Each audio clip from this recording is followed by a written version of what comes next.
Noi salutiamo con favore uno statuto perché andava fatto, inutile perdere altri, già siamo gli ultimi in Italia, è inutile perdere altri mesi, anni a cercare lo statuto più bello in assoluto. Allo stesso tempo però bisogna dire che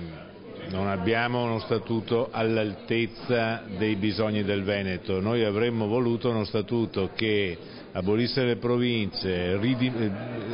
togliesse i piccoli comuni e li accorpasse in comuni di almeno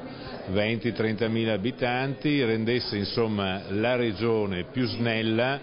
e meno costosa, il sistema pubblico regionale più snello e meno costoso, perché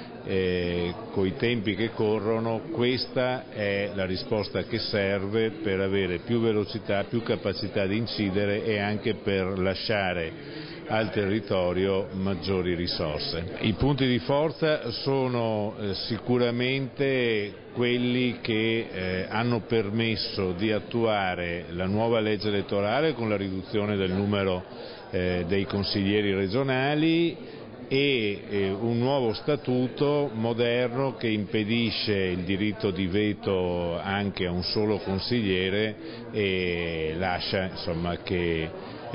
permette anche a uno di bloccare i lavori, per cui il nuovo statuto prevede